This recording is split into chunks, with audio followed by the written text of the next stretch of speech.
सजदे में हुस्न के मैंने क्या जुर्म किया, मैं कहीं कभी न बन जा साथ के हम सफर।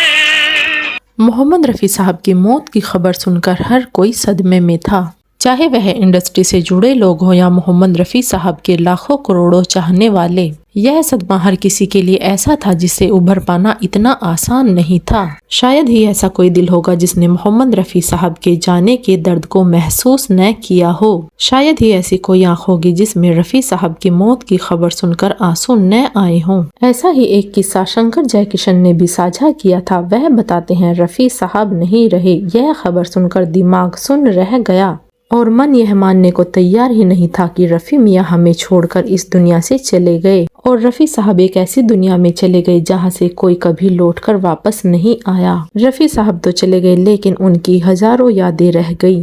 वह कहते हैं, उनको याद करते हुए दिल में एक खूक सी उठती है और दिल पुकार उठता है।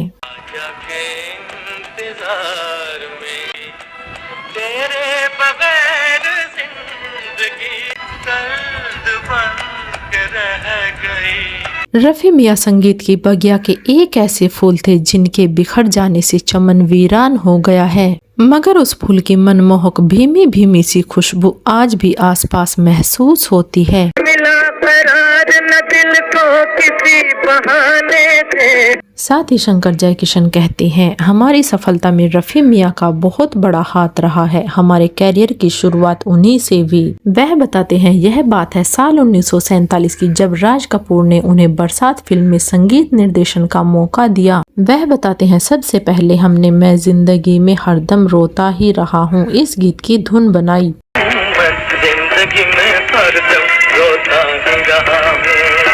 और इस गीत की धुन तैयार करने के बाद वह दुविधा में थे कि आखिर इस गीत को किससे गवाया जाए, क्योंकि रेंज के हिसाब से यह गीत काफी ऊंचा नीचा था और उन्होंने सोचा कि इस गीत को मोहम्मद रफ़ी साहब के अलावा कोई नहीं गा सकता। लेकिन वहीं उनके मन में डर था कि कहीं रफ़ी साहब उनके गीत को गाने से इनकार न कर दे, क्योंकि उस समय पर वह नए थे और मोहम्मद रफ़ी साहब का नाम था। उस समय पर मोहम्मद रफ़ी साहब बेहद लोकप्रिय थे, लेकिन इस लोकप्रियता के बाद भी वह शंकर जयकिशन से मिलने के लिए आने वाले थे। और वह बताते हैं, जिस दिन रफ़ी साहब उनकी धुन सुनने के लिए आने वाले थे, वह उस दिन काफी डरे हुए थे।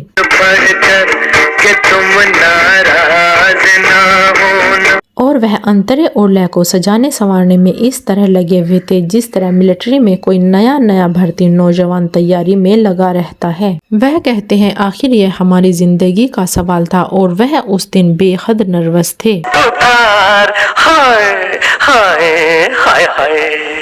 और जब रफ़ी साहब उनके सामने आए तो उन्होंने घबराहट के मारे कह दिया, आप धुन सुन लीजिए और जैसा जी चाहे गा दीजिए। और रफ़ी साहब उनकी बातें सुनकर मुस्कुरा रहे थे और उसके बाद रफ़ी साहब ने उनमें आत्मविश्वास भरते हुए कहा, संगीतकार आप हैं और आप जैसा बताएंगे मैं वैसा ही गाऊंगा।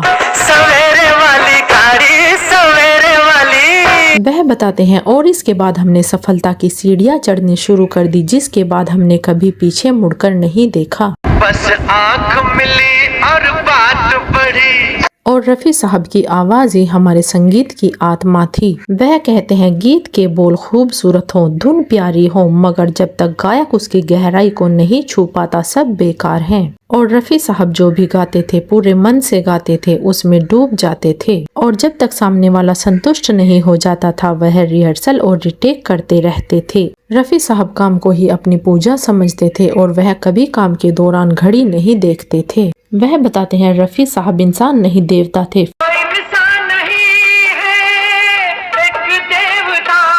फिल्मी दुनिया में हर कोई एक दूसरे को गिराने में लगा रहता है, लेकिन रफ़ी मियाँ ने किसी का कभी बुरा नहीं सोचा। वह बताते हैं, एक बार शंकर और जयकिशन के बीच किसी बात को लेकर मनमुटाव हो गया था और जब रफ़ी साहब को इसकी जानकारी मिली तो वह सीधे उनके पास पहुँचे और उन्हें साथ बिठाकर प्यार से समझाने लगे और यह जोड़ी मरते दम तक कायम रहनी चाहिए। इतनी मेहनत से मिली सफलता को बेकार मत जाने दीजिए और झगड़ा लगाने वाले लोगों की बात पर कभी ध्यान मत दीजिए। जयकिशन जी कहते हैं, मेरी और शंकर की आंखों में आंसू आ गए और हम दोनों गले लग गए।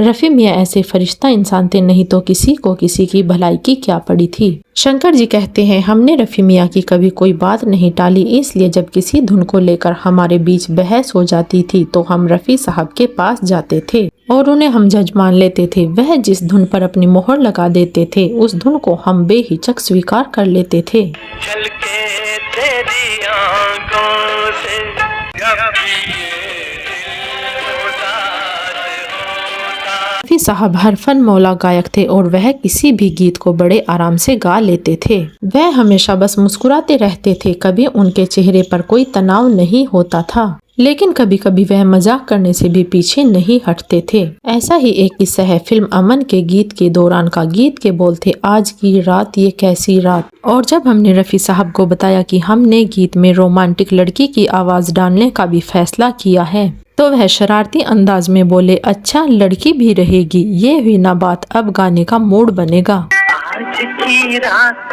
ये कैसी रात कि हम क्या हो गया है। रफ़ी साहब की आवाज जितनी सुरीली थी वह संगीत के जानकार भी उतने ही बड़े थे। शंकर जयकिशन बताते हैं, जब फिल्म प्रोफेसर के गीत मैं चली की रिहर्सल चल रही थी उस समय पर रफ़ी साहब ने कहा,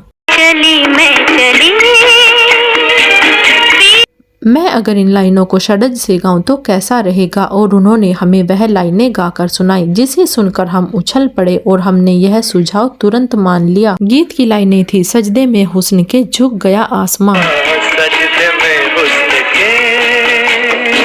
दोस्तों, आज रफ़ी साहब हमारे बीच में नहीं है। ये कौन जानता था कि वह इतनी जल्दी इस दुनिया से अलविदा कह जाएंगे। लेकिन आज भी रफ़ी साहब की यादें और उनकी मधुर आवाज हमारे बीच में मौजूद है। दोस्तों, रफ़ी साहब से जुड़े इन किस्सों का जिक्र विनोद विप्लव जी की किताब मेरी आवाज सुनो में किया गया है। दोस्तों, अगर आप भी रफ़ी साहब के फैन हैं तो हमें कमेंट करके बताएं और हमारी वीडियो को लाइक करें, चैनल को सब्सक्राइब करें। जाओ जहाँ कहीं आंखों से दिल से न जाओगे मेरे हुजूर